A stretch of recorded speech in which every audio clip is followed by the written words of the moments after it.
అనుగ్రహించినందుకు కృతజ్ఞతలు తండ్రి. ఈ నూతన సంవత్సరము దేవా తండ్రి, ఈ మొదటి మాసము మరొక పరిశుద్ధ దినము ప్రభువా, మేము మా ప్రభువుని కలుసుకొని మా జీవాధారమైనటువంటి మా దేవుని దేవా తండ్రి ప్రభువా కలిసి స్తుతించి కనపరచుటకు ఈ సన్నిధిలో మేము నిలుచుటకు నీ పిల్లలముగా ప్రభువా మేము మీ మేలు అనుభవించినటువంటి వారము కాబట్టి మీ ఉపకారములను తలపోసుకోవచ్చు మా హృదయముల తండ్రి కృతజ్ఞతతో నింపుకొని నీ సన్నిధిలో నిలిచి పాడి స్తుతించే భాగ్యం మీరు మాకు ఇస్తున్నందుకు కృతజ్ఞతలు చెల్లించుకుంటున్నాను. మా ప్రభా మా ప్రియులందరినీ మీరు సమకూర్చండి, నీ మందిరంలోనికి తీసుకెళ్ళండి. మా ప్రభా నాయన, ఇది నీ కరుణా పీఠము, నువ్వు నాయన ఉండు స్థలము ప్రభా. ఈ కరుణా పీఠము దగ్గరికి ప్రతి ఒక్కరిని ప్రభా మీరు సమకూర్చేమని బ్రతిమలాడుకుంటున్నాను. మా దగ్గరికి తండ్రి మా ప్రభా, ఇదిగో ఈ కరుణా పీఠం దగ్గరికి వచ్చినటువంటి ప్రతి ఒక్కరు కూడా ప్రభా దేవా తండ్రి ఆయన వారు దీవించబడతారు, వారు ఆశీర్వదించబడతారు, వాళ్ళు స్వస్థత పొందుకుంటారు, వాళ్ళు ఆరోగ్యాన్ని నింపుకుంటారు, తిరిగి బలం పొందుకుంటారు ప్రభా. నాయన అట్టి ఈ కరుణాపీఠం దగ్గరికి ప్రభా ప్రతి ఒక్కరిని ప్రభా మీ గొప్ప చొప్పున మీ ప్రేమ చేత మీరు ఆకర్షించి తీసుకెళ్ళండి. నాయన ఈ ప్రాంగణం అంతటిని మీరు పరిశుద్ధపరచండి. మా ప్రభా మీ గొప్ప కనికరము మా హృదయంలో నాయన మా మీద తండ్రి చూపమని బ్రతిమలాడుకుంటున్నాను. మిమ్మల్ని మేము నింపుకోవడానికి అనుకూలమైనటువంటి తండ్రి ప్రభా ఆత్మీయ వాతావరణం ప్రభా నాయన మా హృదయాల్లో నాయన ఉంచుకునేటప్పుడు కృపివ్వండి ప్రభా.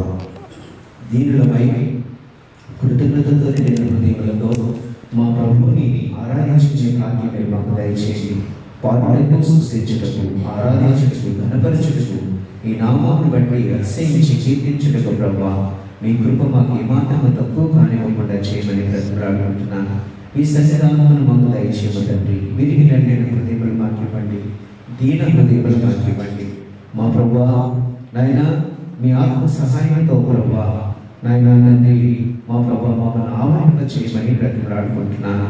మా మనస్సులు, మా గమనము, మా దృష్టి, మా సమస్తము ప్రభా మా ప్రభు యేసుక్రీస్తు మీద మీ సింహాసనం తట్టు చూచినట్లుగా నాయన మా హృదయములు తెప్పరిల్లినట్లుగా మిమ్మల్ని బ్రతిమలాడుకుంటున్నాను.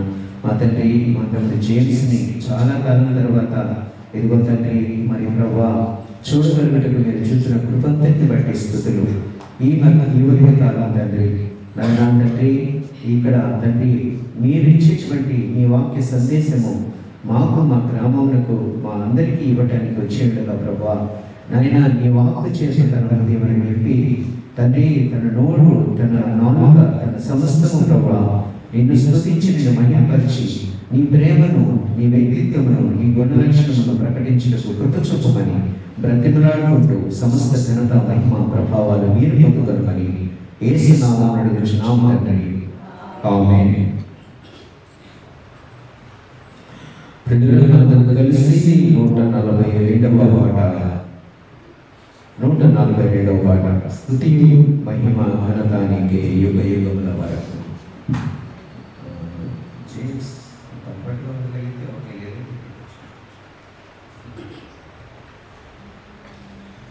142వ పాట.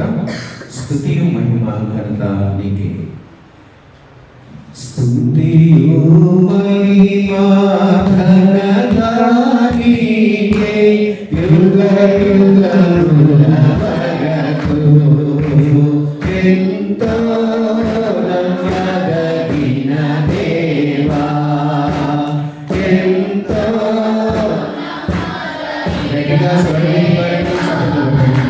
స్తుతియు మహిమ ఘనత నీకే యుగ యుగముల నమ్మదగిన దేవా, ఎంతో నమ్మదగిన దేవా. మా దేవుడవని మానిచితివి, ఎంతో గొప్ప శుభమే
రక్షకుని వెంబడింతుననేటను.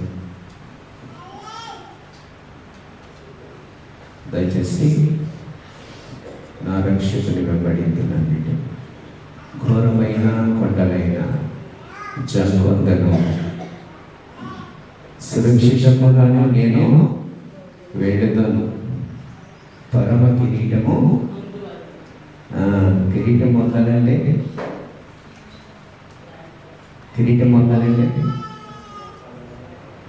ఎంతమందికి సులువుగా వస్తుంది చెప్పండి? కిరీటం పొందడం ఊరికే తగిలించుకుంటాయి కదా అనుకుంటారా? ఊరికే తగిలించుకుంటాయి కదా అనుకుంటారా?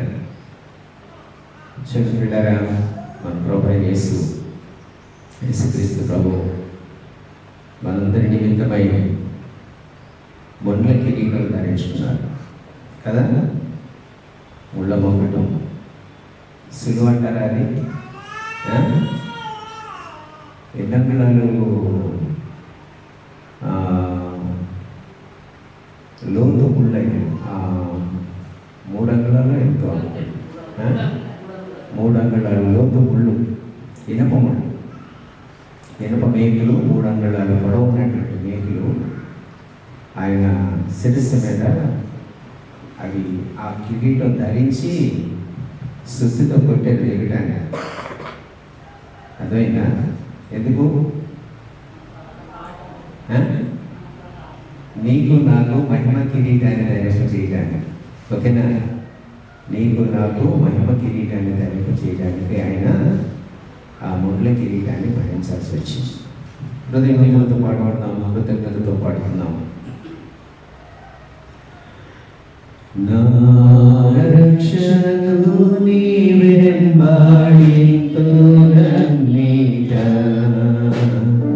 ఘోరమైన కొండలైన జంకొందను సురక్షితంబుగాను నేను వేడును. పరమ కిరీటమందు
ఆనందమానందమయము.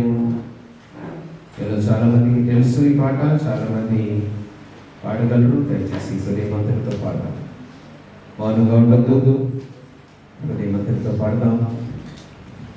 శక్తి కలిగి మన హృదయమంతటితో మన ప్రభుని మనము ఆరాధనలో ప్రభుని కనపరుచుకుందాం. 183వ పాట. ఆనందమానందమయము నాకు ప్రియ కుమారుడు. ఎంతమందికి తెలిసి ఈ పాట? ఎంతమందికి తెలిసి? Very good. ఓకే, హృదయమంతటితో పాట. ఆనందమానందమయము నాకు ప్రియ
ప్రైజ్ లార్డ్, ప్రైజ్ లార్డ్, చెప్పరా ప్రైజ్ లార్డ్, ప్రైజ్ లార్డ్. ఈ ఉదయకాల సమయంలో మనకి ఇజ్రాయెల్ ఎంతమంది తెలుసు? ఇక్కడ ఎంతమంది తెలుసు? ఓకే, మన మధ్యలో ఇజ్రాయెల్ వాళ్ళ అబ్బాయి సహోదరులు జేమ్స్ పాల్ గారు మన మధ్యలో ఉన్నారు. ఆయన జర్మనీలో చేస్తున్నారు. ఎంతమంది తెలుసు మీకు జర్మనీ ఎక్కడ ఉంటుందా? తెలుసా? తెలుసా? యూకి చెప్పాలి. Germany, Israel, UK. ఓకే, మీకు అసైన్మెంట్ ఇస్తున్నారు, స్పీచ్ చెప్పండి. అవునా? ఓకే. అన్న జేమ్స్ పాల్ మన మధ్యలో ఉన్నారు. ఆయన జర్మనీలో స్థానిక సంఘంలో సంఘ పెద్దగా వ్యవహరిస్తున్నారు. మనకి ఈ ఉదయకాల సమయంలో వాక్యాన్ని అందించడానికి ఇక్కడికి వచ్చారు. దయచేసి మనం ప్రార్థనలో ఉన్నట్లయితే అన్న వచ్చి మనకి దేవుని వాక్యాన్ని అందిస్తారు.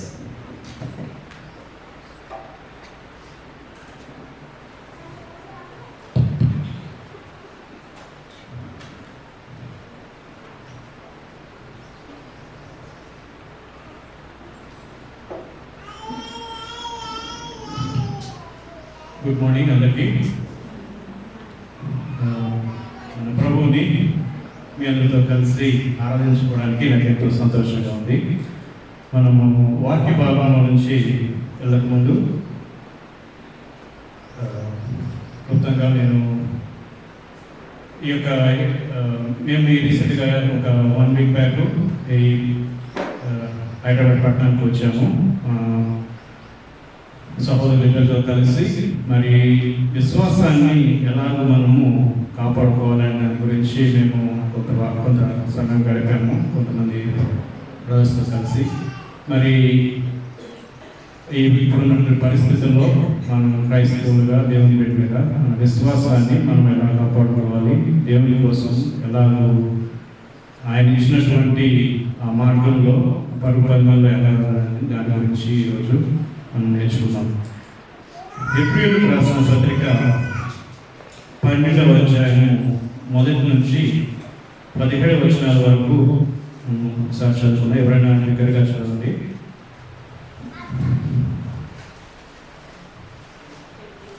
హెబ్రీయులకు రాసిన పత్రిక 12వ అధ్యాయము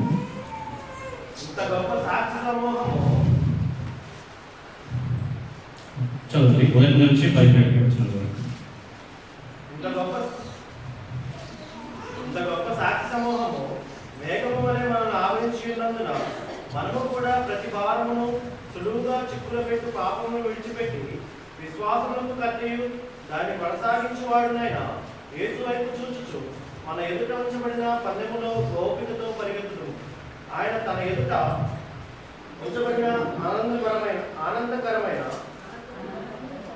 ఆనందము కొరకై అవమానం నిర్లక్ష్య పెట్టి సిలువ సహించి దేవుని సింహాసనం యొక్క కూడి పార్శ్వమున ఆసీనుడై ఉన్నాడు.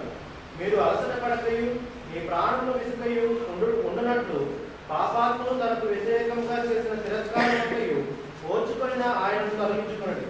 మీరు పాపంతో పోరాడుటలో రక్తము కారునంతగా ఇంకా దానిలో ఎదింపలేదు. మరియు నా కుమారుడా, ప్రభువు చేతి శిక్షను తృణీకరించకము. ఆయనను గద్దించినప్పుడు విసుకకము. ప్రభువు తాను ప్రేమించు వానిని శిక్షించి తాను స్వీకరించు ప్రతి కుమారుని దండించు అని కుమారులతో సంభాషించినట్లు మీతో సంభాషించు ఆయన హెచ్చరికను మరిచితే శిక్ష ఫలము పొందుటకై మీరు సహించుచున్నారు. దేవుడి కుమారుడుగా మిమ్మల్ని చూస్తున్నాడు. తండ్రి శిక్షపడి కుమారుడెవడు? కుమారుడైన వారందరూ శిక్షలో పాలు పొందుచున్నారు. మీరు పొందని ఎడల దిర్పూజులే కానీ కుమారుడు కాదు. మరియు శరీర సంబంధులైన తండ్రులు మనకు శిక్షకులై ఉండేది. వారి యందు భయభక్తులు కలిగి ఉంటిమి. అట్లయితే ఆత్మను తండ్రి అయిన వారికి మరి ఎక్కువగా లోబడి బ్రతకవలేను కదా.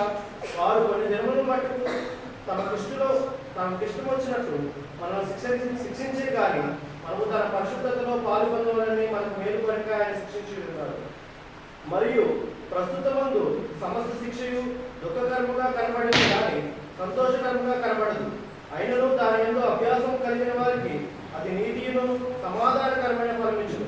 కాబట్టి వడిన చేతులను సడిన మోకాలను బలపరచును. మరియు కుంటికాలు బెడకక బాగుపడి నిమిత్తము మీ పాదములకు మార్గమును సరళము చేసుకోండి. అందరితో సమాధానముగా పరిశుద్ధతయు కలిగి ఉండటకు ప్రయత్నించు. పరిశుద్ధత లేకుండా ఎవడను ప్రభువును చూడు. మీలో ఎవడైనను దేవుని కృపను పొందకుండా తప్పిపోవునేమో అని ఏదైనా మొలచి కలవరపరచడం వలన అనేకులు అపవిత్రులై పోవుదురేమో అని ఒక పూట కూటి కొరకు తన జ్యేష్ఠత్వపు హక్కును అమ్మవేసి ఏసావు వంటి భ్రష్టుడైన వ్యభిచారుడైనను ఉండునేమో అని జాగ్రత్తగా చూసుకోండి. ఏసావు ఆ తర్వాత ఆశీర్వాదం పొందుకొని కన్నీళ్లు విడుచుచు దాని కోసము శ్రద్ధతో వెతికినను మారు మనసు పొందిన అవకాశం దొరకక విసర్జింపబడినని మీరు ఎరుగుదురు. Thank you. చిన్న ప్రార్థన చేసుకుందాం. మమ్మల్ని మిక్కలుగా ప్రేమించిన ప్రభువు తండ్రి, మీ యొక్క పరిశుద్ధ నామమునకు మొదలు చెల్లించున్నాము. మా కొరకు నీ ప్రియ కుమారుని పంపించి మమ్మల్ని రక్షించి ప్రభువా నీ యొక్క పరిశుద్ధమైనటువంటి మార్గంలో నడుచుటకు ప్రభువా నీ దివ్య వాక్యం మాకు అనుగ్రహించినారు. ఈ ఉదయకాలమున మరి ప్రభు దినమున మీ సన్నిధిలో చేరి ఉన్నాము. ప్రభువా మీ కృపా సింహాసనం మీదుగా మీ పరిశుద్ధ సహవాసంలో మరి వేవేల పూలతో కొనియాడబడుచున్న మా తండ్రి కుమార పరిశుద్ధాత్మ ఏకదేవ నీ వైపు మా కనుగెత్తుచున్నాము. ప్రభువా మాతో మీరు మాట్లాడండి. ఈ వాక్యం జీవమును సత్యమును ఆత్మీయులవి ప్రభువా. మేము ఈ వాక్యమును ధ్యానించుండగా మా యొక్క కన్నును తెలుగును మా హృదయములను గ్రహించినట్లుగా ప్రభువా మాతో మీరే మాట్లాడము. మీ పరిశుద్ధాత్మ ద్వారా ప్రభువా నీ వెలుగును మా కళ్ళకు దయచేయము. మీ వాక్యమును గ్రహించి ప్రభువా దాన్ని మా జీవితంలో అన్వయించుకున్నట్లుగా మీరే మాకు సహాయం చేయము. మీరే యొక్క చిన్న సమయమును మాకు దీవెనకరంగా చేసి నడిపించు. యేసు పరిశుద్ధ నామమున వేడుకొంచున్నాము తండ్రి.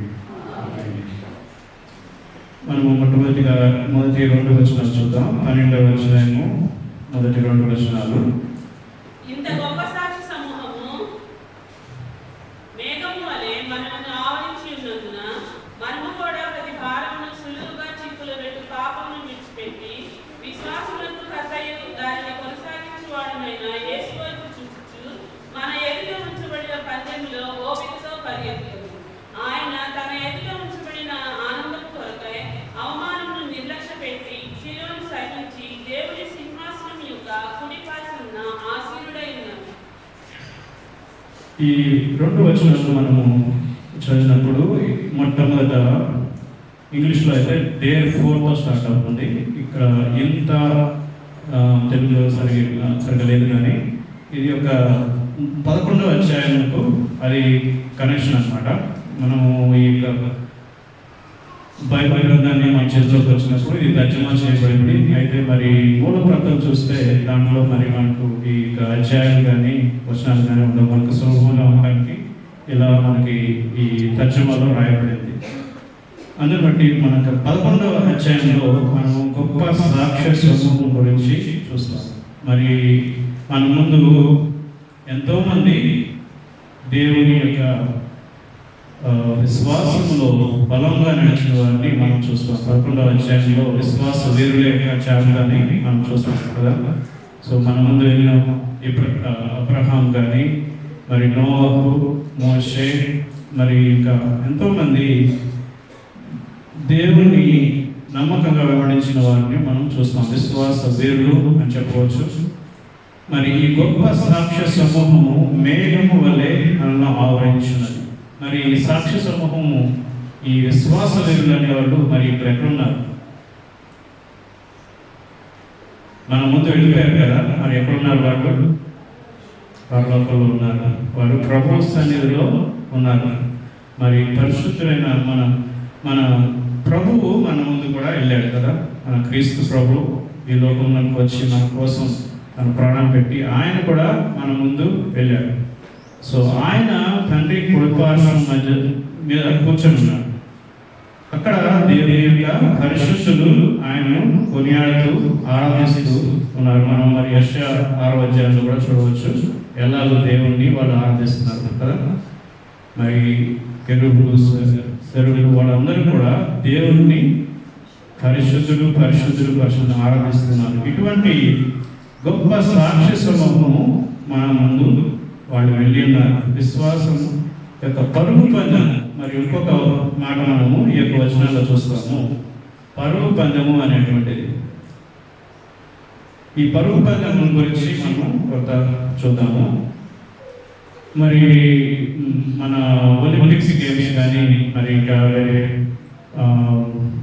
పోటీలు జరిగినప్పుడు మరి ఎలాగూ పరుగు పందెంలో పోటీ చేసేవాళ్ళు తమను తాము కన్ఫ్యూజ్ చేసుకుంటారు. వాళ్ళు ఎటువంటి శిక్షణ పొందుతారు, వాళ్ళు తీసుకునే ఆహారం కానీ వారి యొక్క క్రమశిక్షణ చూస్తే మనం చాలా నేర్చుకోవచ్చు. మరి అది పరుగు పందెంలో మరి ఎప్పుడు కూడా వాళ్ళు గురి అంతకే చూస్తారు కదా. పక్కన చూసినా మరి వెనక చూసినా వాళ్ళు ఓడిపోతారు. అలాగే మనం ఈ పరుగు పందాన్ని ఆత్మీయమైనటువంటి మన విశ్వాస పరుగు పందానితో మనము కంపేర్ చేయొచ్చు. మరి సరిపోదు చూస్తే ఎలాగో మనము ఈ విశ్వాసం యొక్క పరుగు పందాన్ని మనము ప్రభువు వైపు చూస్తూ ముందుకు వెళ్ళాలి అనేటువంటి దాని గురించి కొంత సమయం ధ్యానిద్దాం. ఈ పరుగు పందెం మొట్టమొదట ఎలా ప్రారంభమవుతుంది? మరి పరుగు పందానికి మరి మీరు చూస్తే ఎలా స్టార్ట్ చేస్తారు? అందరూ ఒక పొజిషన్ తీసుకుంటారు కదా. మరి అందరూ పరుగు పందెంలో పరిగెత్తగలుగుతారా కదా? మరి దానికి క్వాలిఫై అయ్యారు కదా. దానికి మరి ముందు ప్రిలిమినరీ పెట్టి వాళ్ళని ఒక దేశం నుంచి కొద్దిమంది 2-3 వెళ్తారేమో ఒలింపిక్స్కి వెళ్తే, అంతే కదా.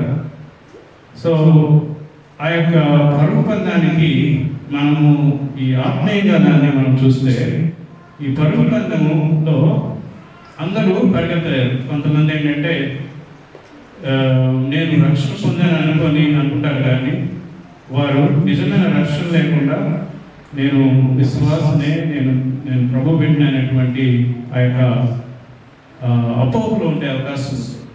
ఈ పరుగు పందాన్ని మనము ఈ ఆత్మీయ పరుగు పందెంలో మొదలు పెట్టేవారు ఏంటంటే విశ్వాసి, ప్రభు వైపు చూచి రక్షణ పొందినవారు అన్నమాట. వాళ్ళు పరుగు పందెము మొట్టమొదట మనము ప్రభువుని విశ్వాసం వచ్చినప్పుడు, తిరిగి జన్మించినప్పుడు మనము ఆ యొక్క పరుగు పందాన్ని ఆరంభిస్తాం.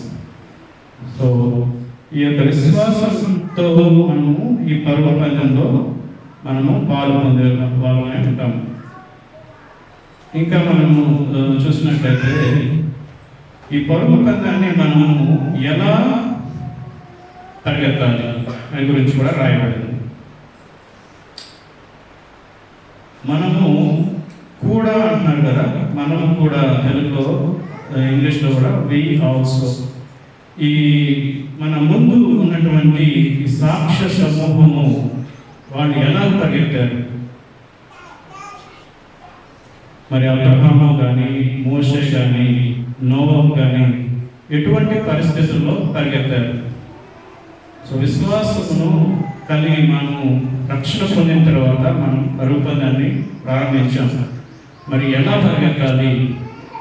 సో ఎటువంటి క్రమశిక్షణతో దేవుని యొక్క ఆ యొక్క మార్గంలో ఎలా ముందుకెళ్ళాలని గురించి ఇక్కడ కూడా రాయబడింది.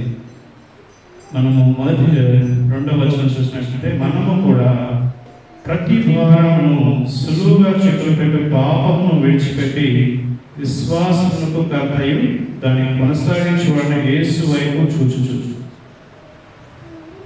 మరి ఈ హెబ్రీయులకు రాసినటువంటి గ్రంథకర్త మరి విశ్వాసాలకు అయితే ఇది రాస్తున్నాడు. ఈ యొక్క మాటలని విశ్వాసాలకు రాస్తున్నాడు. ప్రతి భారమును సులువుగా చిక్కులు పెట్టు పాపము.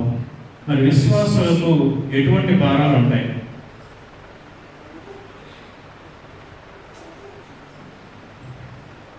ఎవరైనా చెప్తారా?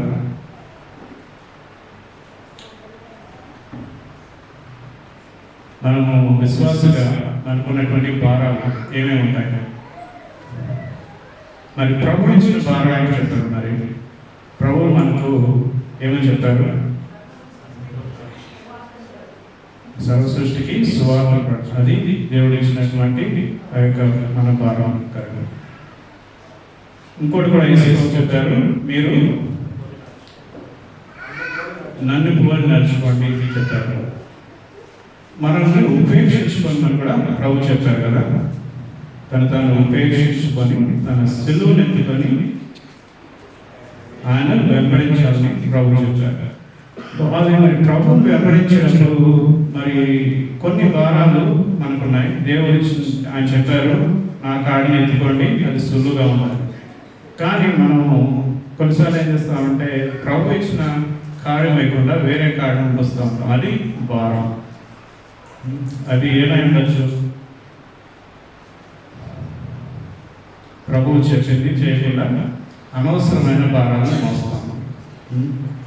సో ప్రభువుని సంతోషపెట్టకుండా, వీళ్ళని వారిని సంతోషపెట్టకుండా మన గొప్పతనం కోసం, మన పేరు కోసం ప్రయాసపడితే అది అనవసరమైనటువంటి భారం కదా. అంతేకాకుండా దేవుని సన్నిధిలో నేర్చుకునే ఆ విషయాలు ప్రార్థించి ధ్యానించి కాకుండా మనం అక్కడికి పరిగెత్తి అనవసరమైన భారం కూడా ఇప్పుడు మరి యూట్యూబ్, సోషల్ మీడియా బాగా పెరిగిపోయింది.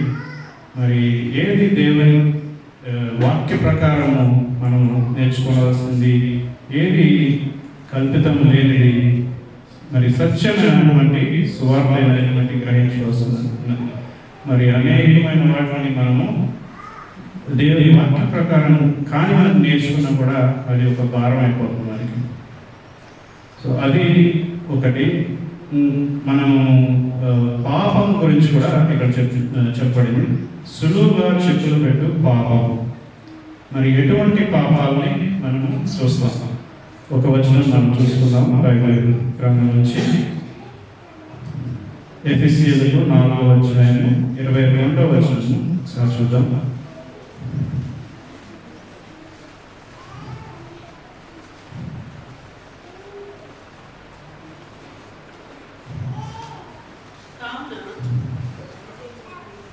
నాలుగో అధ్యాయం ఎఫెసీయులకు 22వ వచనం.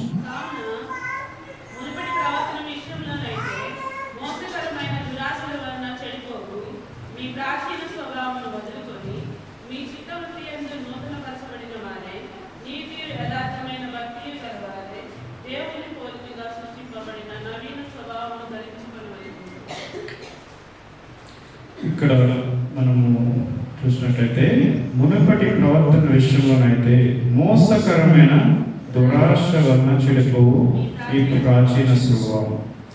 మరి మనకి పరీక్షలో మొట్టమొదట మన స్వభావమే మనకి అడ్డం వస్తుంది. మనము ఈ క్రైస్తవ జీవితం మనం ప్రారంభించినప్పుడు అనేకమైనటువంటి కష్టాలు ఉంటాయి. వాటిలో దీన్ని మనం ముఖ్యంగా చూసేదంటే మన ప్రాచీన స్వభావం మనము ఎలాగ దాన్ని ఎదుర్కొంటాం. ప్రభు మన యొక్క స్వభావాన్ని నూతన పరుస్తాడు.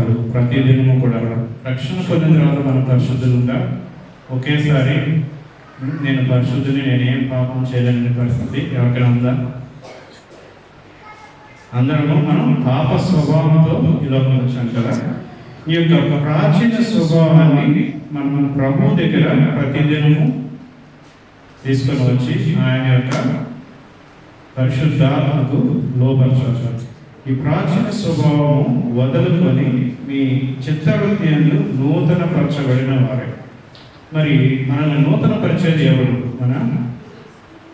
మన ప్రభు, మన పరిశుద్ధాత్మ ద్వారా మనం ప్రతిదినము నూతన పరచబడతాం.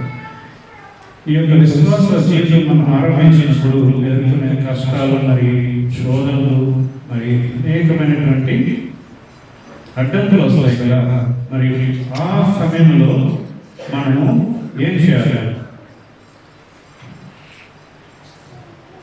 ఈ యొక్క 12వ అధ్యాయంలో మనం ఇంకా ముందు చూసినట్లయితే విశ్వాసమునకు కర్తయు, 2వ వచనంలో విశ్వాసమునకు కర్తయు దాన్ని కొనసాగించబడిన యేసు వైపు చూచు. మరి ఈ సులువుగా చూపెట్టే పాపాలని మనం విడిచిపెట్టాలి. మరి ఈ పాపాలు అనేకమైన ఉంటాయి. మరి ఎన్ని రకాల పాపాలు మనము కీర్తనలు 19వ అధ్యాయంలో ఒకసారి చూడవచ్చు. 13వ వచనం చూడండి. కీర్తనలు 19వ అధ్యాయం. దురాభిమాన పాపములలో పడకుండా నీ సేవకుని ఆపుము, వాటిని నన్ను ఏకలీయము. అప్పుడు నేను యథార్థవంతుడినై అధిక ద్రోహం చేయకుండా నిందారహితుడను. చూడండి చూడండి. యెహోవా నా ఆశ్రయదుర్గమా, నా విమోచకుడా, నా నోటి మాటలను నా హృదయ ధ్యానము నీ దృష్టికి అంగీకారము. కొద్ది వచనం ముందు కూడా చూడవచ్చు. మనం 12వ వచనం.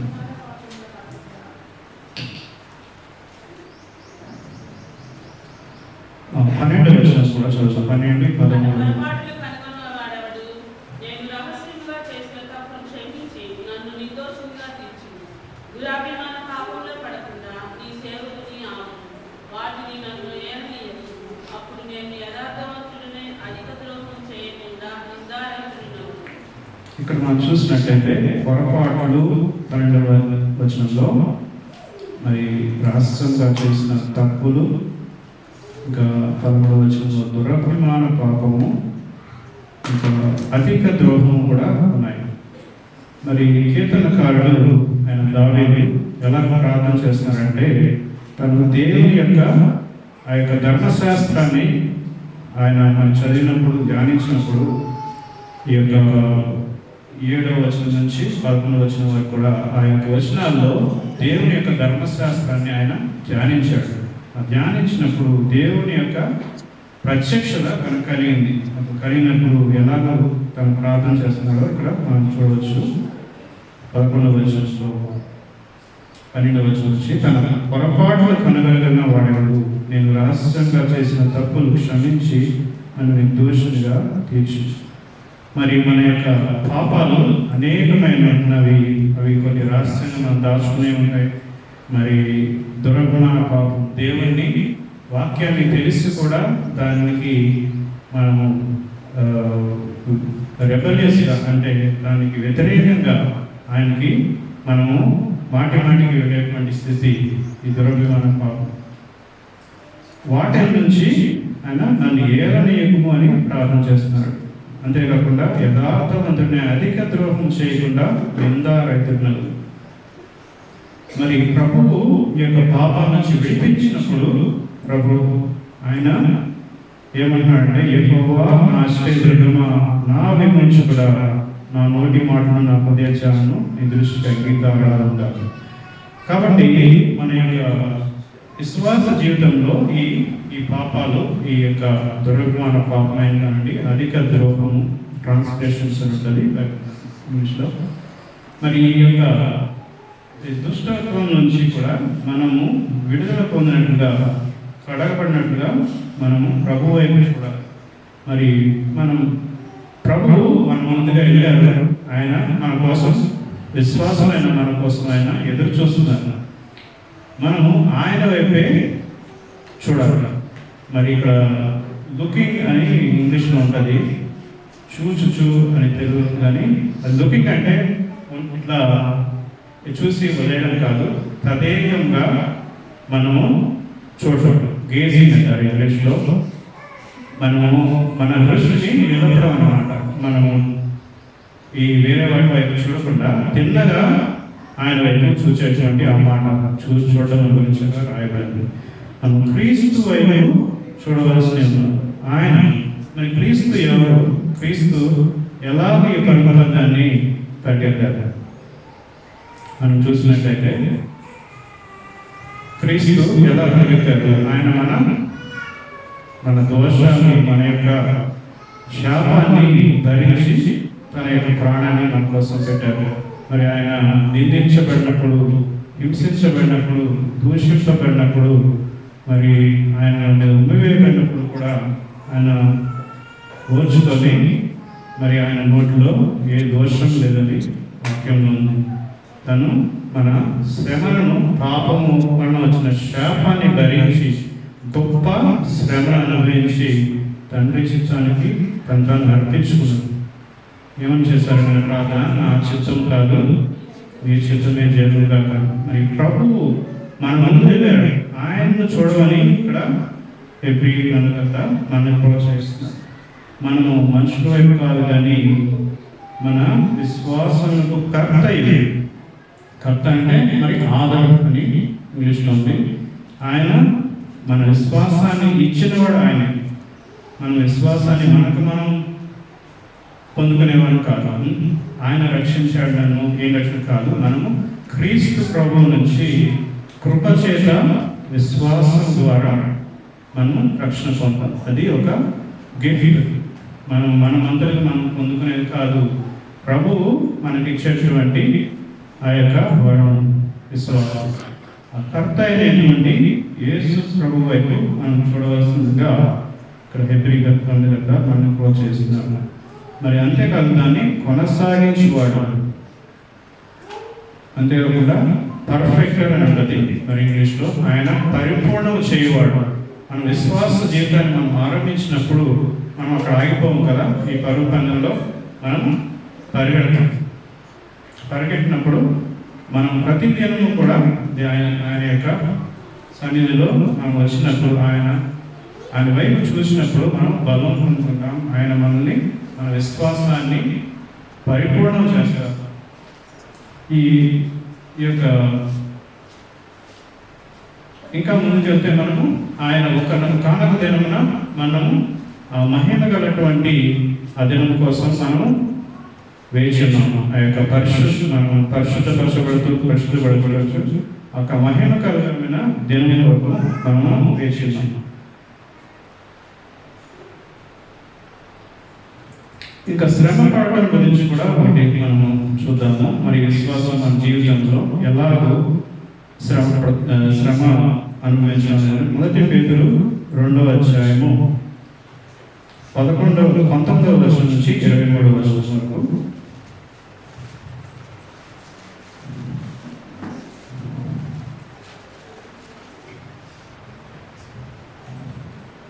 మొదటి పేతురు రాసిన పత్రిక 2వ అధ్యాయము 19 నుంచి 23. ఎవడైనను అన్యాయంగా శ్రమ పొందుచు దేవుని గురించిన మనస్సాక్షి కలిగి దుఃఖం సహించిన యెడల అది హితమగును. తప్పిదములకై దెబ్బలు తిరిగినప్పుడు మీరు సహించిన యెడల మీకేమి హితము? మేలు చేసి బాధపడినప్పుడు మీరు సహించిన యెడల అది దేవుని హితము. ఇందుకు మీరు పిలువబడింది. క్రీస్తు కూడా మీ కొరకు బాధపడి మీరు తన అడుగుజాడల యందు నడుచుకున్నట్లు మీకు మాదిరి ఉంచిపోయారు. ఇక్కడ మనము చదివినట్టే తప్పిదముకై దెబ్బలు తిన్నప్పుడు మీరు సహించగలరా, మీకేమి కాగా. మరి ఈ శ్రమ అనేది, ఆ కష్టం అనేది ఎందుకు వస్తుంది? మనం చేసిన తప్పిదం వస్తుందా? దేవుని కోసం మనము న్యాయంగా జీవించినప్పుడు వస్తుంది ఆ శ్రమ. క్రీస్తు కూడా మీ కొరకు బాధపడి మీరు తన అడుజాడయందు నడుచుకున్నట్లు మీకు మాదిరి నుంచి పోయింది. మనము ప్రభు యొక్క అడుగుజాడలో నడవలసిందని ఇక్కడ మనం ప్రోత్సహించవచ్చు. ఆయన ఏం చేస్తారు? ఇంకా ఆయన పాపము చేయలేదు, ఆయన నోటును ఏ కపటమును కనబడలేదు, ఆయన దూషించబడి బదులు దూషించలేదు, ఆయన శ్రమ పెట్టబడి ఒక న్యాయంగా తీర్పు దేవునికి తను తాను అప్పగించుకున్నాడు.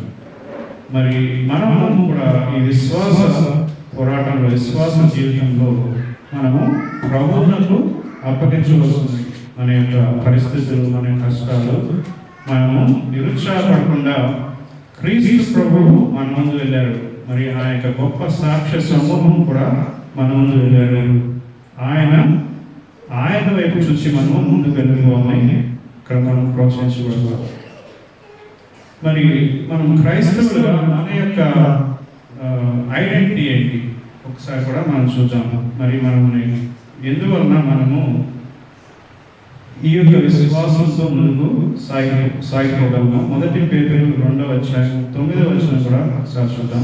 అయితే మీరు చీకటిలో నుండి ఆశ్చర్యకరమైన తన వెలుగులోనికి మిమ్మును పిలిచిన వారి గుణాతిశయములను ప్రచురము చేయ నిమిత్తము ఏర్పరచబడిన వంశమును, రాజులైన యాజక సమూహమును, పరిశుద్ధ జనమును, దేవుని సొత్తైన ప్రజలునై ఉన్నారు. మనము చీకటిలో నుండి ఆశ్చర్యకరమైన తన వెలుగులోనికి తేబడిన వారు. మరి రక్షణ పొందినప్పుడు మనకు జరిగినటువంటి ఈ గొప్ప మార్పు ఏంటంటే, మరి దేవుడు అంటే నీకు తెలియనటువంటి చీకటి మరి మన జీవితంలో ఎలా నడుచుకోవాలో తెలియనటువంటి గ్రహింపు, అటువంటి చీకటిలో నుంచి ప్రభు మనల్ని వెలుగులోకి తీసుకొచ్చారు. వెలుగు అంటే మరి దేవుని వాక్య వెలుగు, దేవుని యొక్క మాటలను మనము గ్రహించగలిగేటువంటి శక్తి దేవుడు మనకి ఇస్తారు. ఆయన వివరించగలిగేటువంటి బిడ్డలుగా మనల్ని చేస్తారు. ఆ వెలుగులోనికి మనల్ని పిలిచిన దేవుడు ఆయన యొక్క గుణాతిశయమును ప్రచురించే నిమిత్తము మనం ఏర్పరచబడిన వంశం. ఆయన మనల్ని ఎన్నుకున్నాడు. రాజులైన యాజక సమూహమును, పరిశుద్ధ జనము, దేవుని స్వత్తైన ప్రజలైనారు. మరి మనం పిలిచిన దేవుడు నమ్మదగిన వాడు. ఆయన మనల్ని విశ్వాస జీవితంలో ముందుకు తీసుకెళ్లేవాడు. ఆయన అక్కడ వేచి ఉన్నారు. అక్కడ పరుపంలో మరి ఫినిషింగ్ లైన్ ఉంది కదా, అక్కడ ఆయన మన కోసం వేచి ఉన్నారు. మనము ఆయన వైపు చూసి ముందుకు వెళ్ళాలి అని మళ్ళా మనం ప్రోత్సహించబడతాం. ఇంకా మనము మోషే ఎలాగూ ఈ యొక్క పరుగు పందాన్ని పరిగెత్తారు ఒకసారి చూద్దాము. 11వ అధ్యాయం హెబ్రీయులకు 26, 27. హెబ్రీయులకు రాసిన పత్రిక 11వ అధ్యాయము. మోషే పెద్దవాడైనప్పుడు విశ్వాసమును బట్టి ఐగుప్తు ధనము కంటే క్రీస్తు విషయమైన నింద గొప్ప భాగ్యమని ఎంచుకొని అంతకాలము పాపభోగము అనుభవించుట కంటే దేవుని పరలోకమార్గము యొక్క కృపను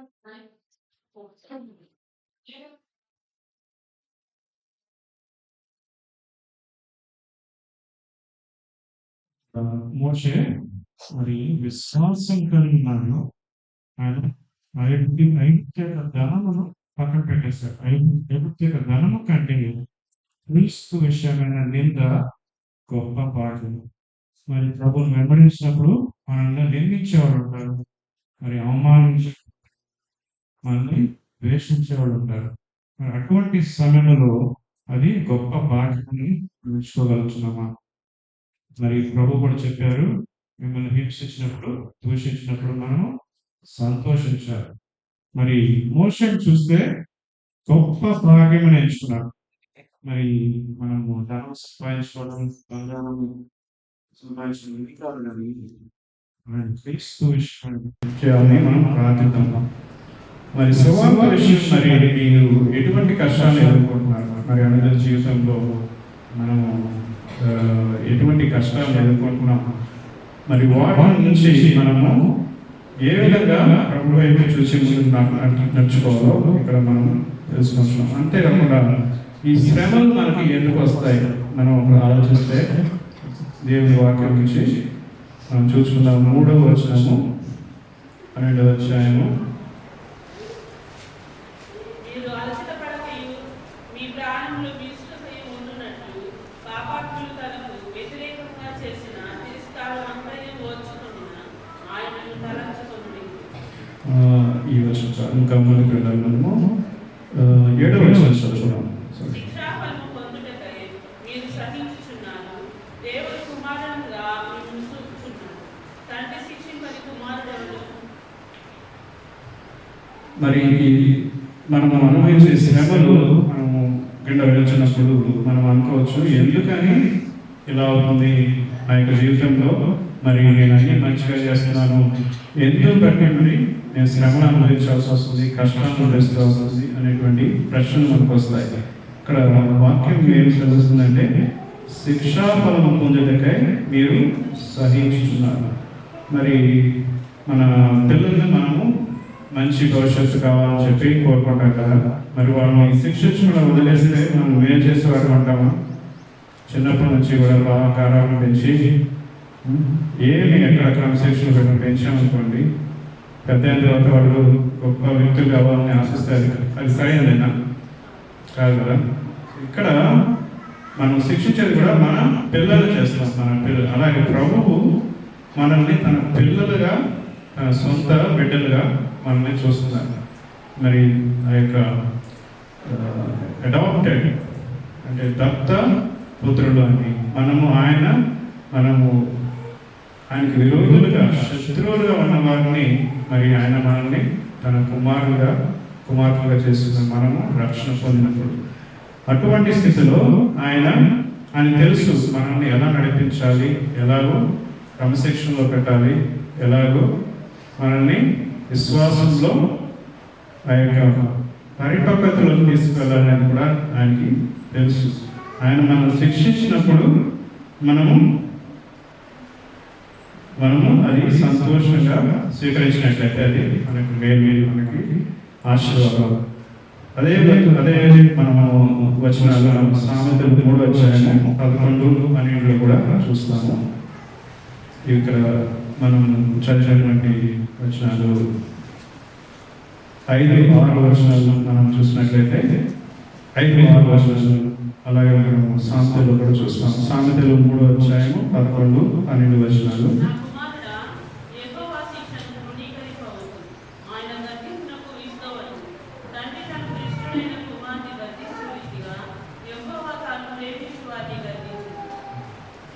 ఇక్కడ మనం దేవుడు ఇచ్చేటువంటి శిక్షణ మనము తృణీకరించకూడదు. అదే ఒక పిల్లవాడు తల్లిదండ్రులు మరి తనకి క్రమశిక్షణ నేర్పించడానికి ఇచ్చినప్పుడు అది తృణీకరించినట్లయితే తను ఆశీర్వాదం పొందుకోలేడు. సో ఆయన యొక్క జీవితము ఎంతో కష్టంలో, నష్టంలోకి వెళ్ళిపోయే అవకాశం. ఇక్కడ మనము నా కుమారుడ యెహోవా శిక్షను తృణీకరించవద్దు అని ఇక్కడ చెప్పబడింది.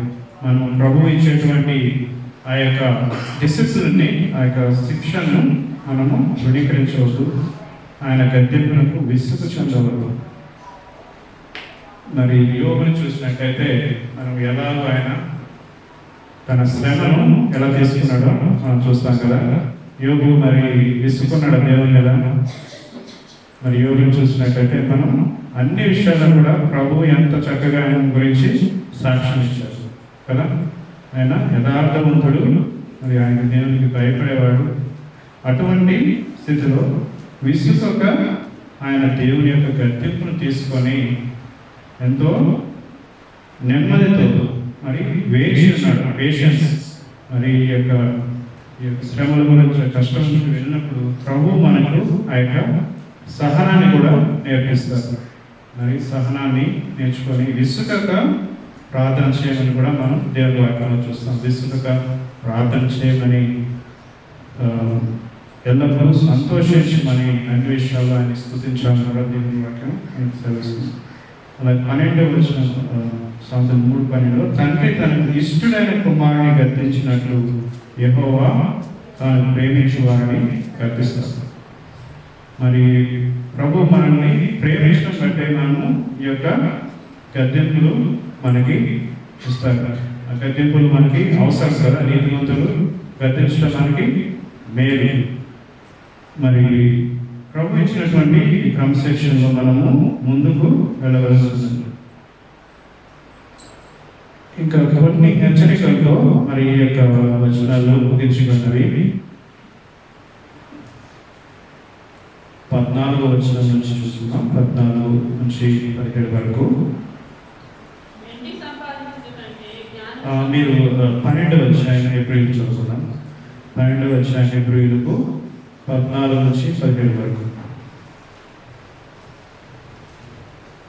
అందరితో సమాధానమును పరిశుద్ధత కలిగి ఉంటకు ప్రయత్నించి పరిశుద్ధత లేకుండా ఎవడను ప్రభువును చూడడు. మీలో ఎవడైనను దేవుని కృపను పొందకుండా తప్పిపోవునేమో అని ఏదైనాను మొలిచి కలవరపరచడం వలన అనేకులు అపవిత్రులై పోతులేమో అని ఒక పూట కూటి కొరకు తన జ్యేష్ఠతకు హక్కును అమ్మివేసిన ఏసావు వంటి భ్రష్టుడైన వ్యభిచారి అయినను ఉండునేమో అని జాగ్రత్తగా చూసుకోండి. ఏసావు ఆ తరువాత ఆశీర్వాదము పొందకొని కన్నీళ్లు విడుపుతూ దానికోసం శ్రద్ధతో వెతికినను మారు మనసు పొంద అవకాశం దొరకక విసర్జింపబడినని మీరెరుగుదురు. మొట్టమొదటిగా ఇక్కడ 14వ వచనంలో అందరితో సమాధానము పరిశుద్ధియు కలిగినట్టు ప్రయత్నించు. మరి విశ్వాసంలో మరి అనేకమైనటువంటి మనకి ప్రతి ఒక్కరికి కూడా మన యొక్క వ్యక్తిత్వం డిఫరెంట్గా ఉంటుంది. మరి ఒక్కొక్కరు ప్రభు ఇచ్చినటువంటి మరి తలాంతులు, ఆ యొక్క వరాలు కూడా డిఫరెంట్గా ఉంటాయి. మరి ఆ భిన్నత్వంలో ఉన్నటువంటి విశ్వాసంలో మరి ఎలా మనము సమాధానం కలిగి ఐక్యత కలిగి ముందుకు వెళ్ళాలి. మరి ఇక్కడ ఉన్న ప్రతి ఒక్కరు మరి దేవుడు మీరు రక్షించబడితే మీ ప్రతి ఒక్కరికి కూడా ఒక తలాంతులు ఇచ్చినాడు కదా. మరి అదే కాకుండా మరి మనం ఒకరిని తక్కువగా ఒకరు ఎక్కువగా చూస్తే అటువంటి పరిస్థితి ఉండకూడదు. సమాధానం కలిగి మరి మీరు నమ్మేటువంటి ప్రభు విషయంలో కొన్ని విషయాల్లో మనము చూసినట్లయితే ఆ యొక్క కోర్ ఫండమెంటల్స్ మన యొక్క గాస్పెల్ మనం చూసినట్లయితే సువార్త అంటే ఏంటి? సువార్త విషయంలో మనము దాని విషయంలో రాజీపడం కదా, ఐక్యత కలిగి ఉంటాం.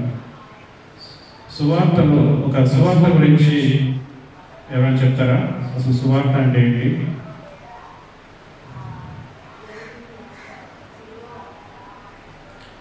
అంటే సిలువ వార్త. సువార్తను ఎవరికైనా మనము ఒక 5 నిమిషాలు ఉంది సువార్త చెప్పాలి, లేదంటే 3 నిమిషాలు ఉంది, దాన్ని ఎలా చెప్పవచ్చు?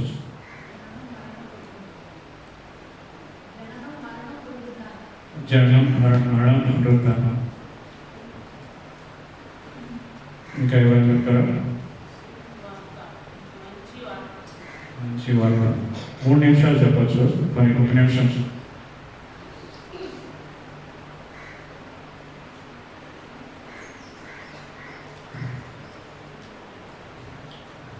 సువార్త అంటే మరి మనం క్లుప్తంగా చెప్పుకోవచ్చు, మనము దేవుడు ఆయన సృష్టికర్త కదా. ఆయన సృష్టి సమస్తము చేసిన సృష్టికర్త, మనల్ని కూడా సృష్టించిన దేవుడు. మరి సృష్టించిన దేవుడు ఆదామును సృష్టించాడు, మానవుని సృష్టించాడు. దేవుడు ఉన్నాడు, తర్వాత ఆయన సృష్టించిన మానవుడు ఉన్నాడు. మానవుడు ఏం చేశాడు? పాపం చేశాడు కదా. పాపం చేసి దేవుని యొక్క మహిమను కోల్పోయాడు. మరి పాపం వల్ల వచ్చిన జీతము మరణం. ఆ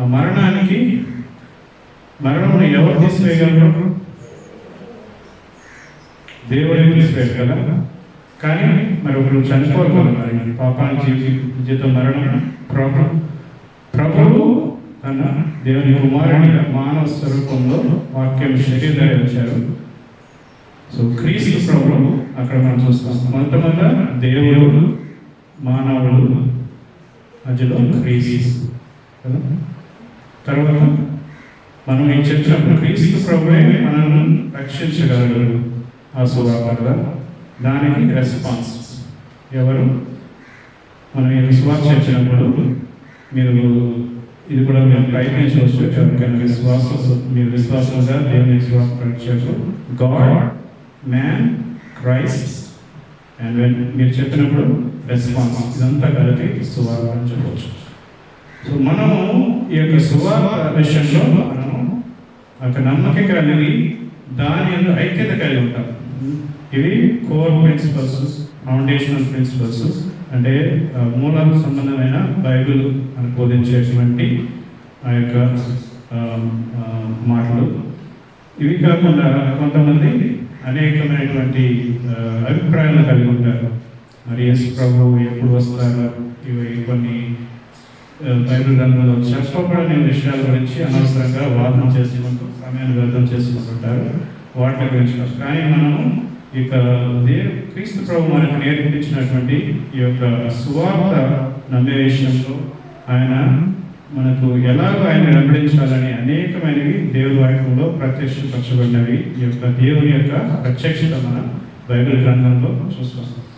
వీటిని మనము నమ్మకంగా వెంబడించవలసిన ఐక్యత కలిగి, సమాధానం కలిగి.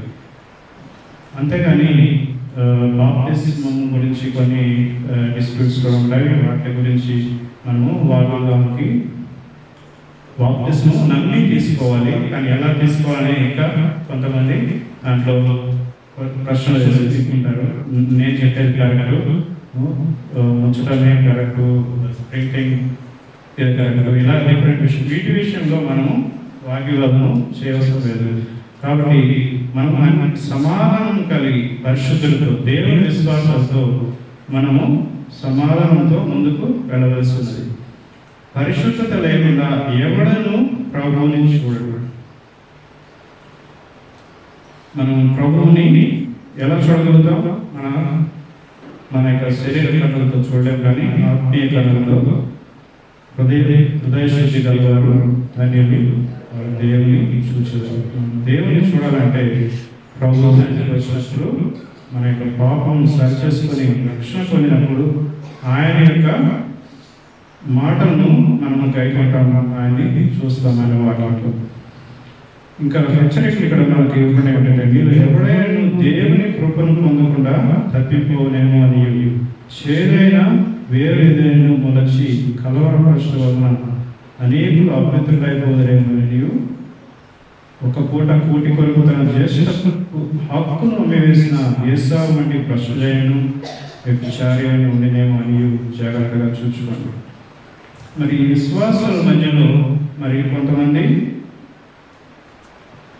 ఇంకా దేవుని తెలుసుకున్న వాళ్ళు ఉండవచ్చు. దేవుని తెలుసుకోకుండా ఇంకా మేము కూడా విశ్వాసులని కొంతమంది తప్పుగా వాళ్ళు దేవుని అర్థం చేసుకుని ఉండేవాళ్ళు కూడా ఉంటారు.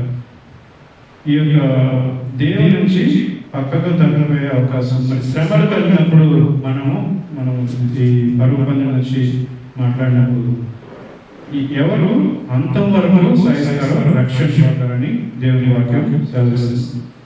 మత్తయి సువార్త 10వ అధ్యాయం 22వ వచనం చూద్దాం.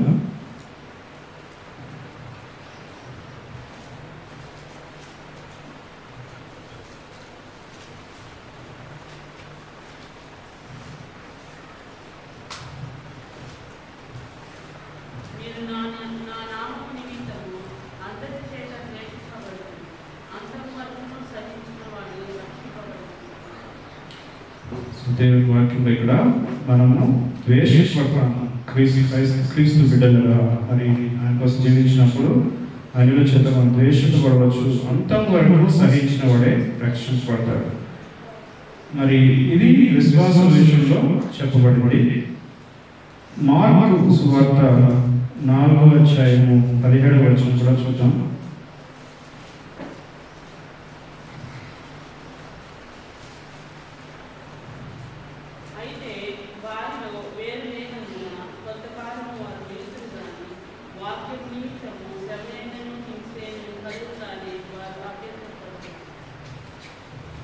ఇక్కడ మనము దేవుని యొక్క వాక్యాన్ని ఎలాగో స్వీకరిస్తారో మరి విద్వానంలో మనం చూస్తున్నాము. 4వ అధ్యాయం 17వ వచనము. కొంతమంది రాతి నేల మీద త్రోవ పక్కన నేల మీద పడిన అటువంటి విత్తనాల వల్లే వారి జీవితం ఉంటుంది. వాటిలో ఒకరు వారిలో వేరు లేనందున వారు కొద్ది కాలమే నిలుస్తారు. తర్వాత వాక్య నిమిత్తం శ్రమైన హింసను కలిగినప్పుడు వెంటనే అభ్యంతరపడి తొలగిపోతారు. సో మనము ప్రభుని మరి రక్షణగా తెలుసుకోకుండా నేను రక్షణ పొందినటువంటి ఆ యొక్క తప్పుడు భావంలో ఉండే ఇటువంటి పరిస్థితి కలిగే అవకాశం. మరి వాక్యాన్ని గ్రహించగలుగుతున్నామా? యేసు ప్రభుని మనం నిజరక్షణగా ఇంకా తెలుసుకోకపోతే ప్రభు వైపు మనం ఈరోజు తిరుగుదాం. మరి ప్రభువు మన కోసం తన ప్రాణం పెట్టిన మన పాపమును క్షమించగలిగిన ఆయన ఒకే ఒక దేవుడై ఉన్నాడు. మరి ఏ నామానికి కూడా రక్షణ లేదని దేవుని వాక్యం సెలవుస్తుంది. యేసు ప్రభు నామంలో మాత్రమే పాప క్షమాపణ రక్షణ అనేది ఉంది. కొన్ని రక్షణ ఎవరైనా మరి రక్షణ ఇంకా పొందనట్లయితే పొందనట్లయితే ప్రభు వైపు ఇదేమో చూడమని ప్రభు యొక్క ఇచ్చేటువంటి ఆ గొప్ప విడుదల పాప క్షమాపణ మీరు ఆయన వైపు చూసి ప్రార్థించి పొందమని నేను వేడుకొంచున్నాను. మరి రక్షించబడినటువంటి మీరు మరి ఎలాగో మీ జీవితంలో మరి నడుచుకుంటున్నారు? మరి కష్టాలు వచ్చినప్పుడు, శ్రమలు వచ్చినప్పుడు ఎలా స్పందిస్తున్నాం? మనకి ఈరోజు నేర్చుకున్నటువంటి వాక్య భాగం ప్రకారం ఎవరైనా చూస్తున్నాం?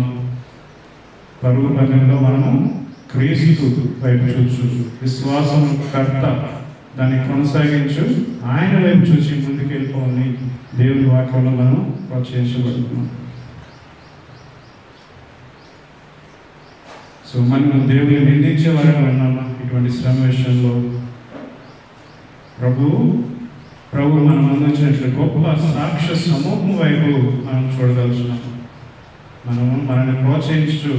మరి ఈ సాక్ష్య సమూహంలో మనం ఇంకొక మాట చూసుకోవచ్చు. 11వ అధ్యాయం చివరి వచనాలు చూద్దాము.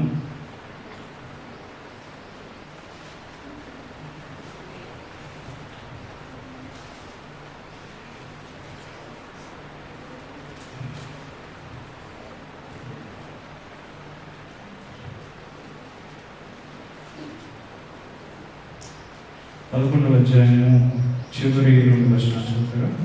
మీరందరూ తమ విశ్వాసం ద్వారా సాక్ష్యం పొందిన వారైనను మనము లేకుండా సంపూర్ణులు కాకుండా నిమిత్తము దేవుడు మన కొరకు మరీ శ్రేష్టమైన దాన్ని ముందుగా సిద్ధపరచను కనుక మీరు వాగ్దానం కలను అనుభవించలేదు.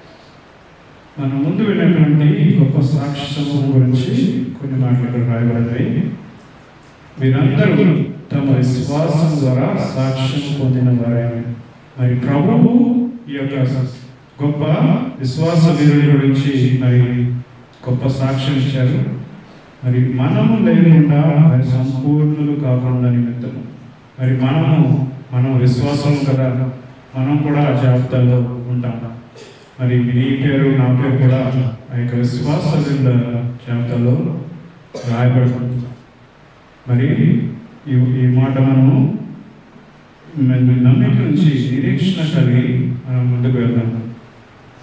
మనము లేకుండా సంపూర్ణులు కాకుండా నిమిత్తము దేవుడు మన కొరకు మరి శ్రేష్టమైన దాన్ని ముందుగా సిద్ధపరచు. మరి విశ్వాసమైన మన కోసం ప్రభువు శ్రేష్టమైన దాన్ని సిద్ధపరిచారు. మరి ఆ యొక్క నిరీక్షణతో ఆ యొక్క విశ్వాసంతో మనము ముందుకు వెళ్దాం.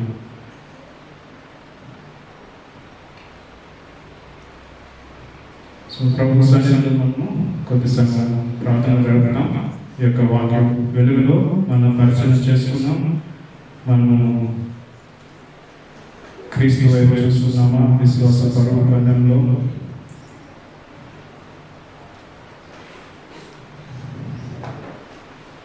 నిరీక్షణ కలిగి మన యొక్క విశ్వాసాన్ని పరిపూర్ణం చేసేటువంటి విశ్వాసకర్త దాన్ని కొనసాగించు ప్రభు వైపు మనం చూచి సాగిపోతున్నామా?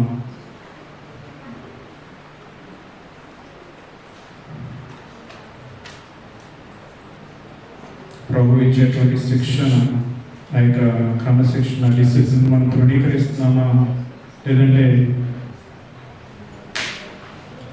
దాన్ని మనము ఆశీర్వాదకరంగా దాన్ని మనం స్వీకరిస్తున్నాము. ఆయన దగ్గర నుంచి ఆయన తన పిల్లలను ప్రేమించి ఆయన గద్దించి శిక్షణలో పెట్టారు.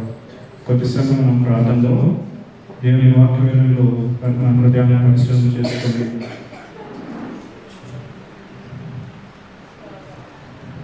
ప్రార్థన చేయండి. ఎవరైనా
గొప్ప దేవ, పరిశుద్ధమైన తండ్రి, మీ యొక్క ఘనమైన స్తుతులు ప్రభువా. మీరు మాతో మాట్లాడి మీరు ఇచ్చినటువంటి వాక్యం బట్టి వందనములు ప్రభువా. నీవు మా ముందుగా నడిచి మాకు మాదిరి చూపించినావు ప్రభువా. అది నేను సేవించకే వచ్చినాను కానీ సేవించబడి ప్రారంభించిన ప్రభువా, మా కోసం దాస్య రూపమును ధరించి మా కొరకు మీ ప్రాణాలను స్తుతించున్నాము. శ్రమలను అనుభవించి ప్రభావ సహించి ఓర్పుతో ఈ యొక్క విశ్వాస పరువుకి సహాయం చేయ ప్రభావ. నీవే చూసేవాడిగా చేయము. మరి ఆ యొక్క పనులు యొక్క చివరి ఫినిషింగ్ మైండ్ సంతోషంతో స్వీకరించడానికి నీకు వందనములు. ఈ నిరీక్షణ ప్రభావ విశ్వాసంలో మరియు తోటి విశ్వాసంతో ఐక్యతతో కలిగి ముందుకు సాగిపోవడానికి సహాయం చేయము. ఎవరైనా మరి ఇంకా నీ రక్షణ పొందిక ఉన్నట్లయితే ప్రభావ నీ యొక్క విశ్వాసం రక్షణ ఇంకా సమాధానం నీతో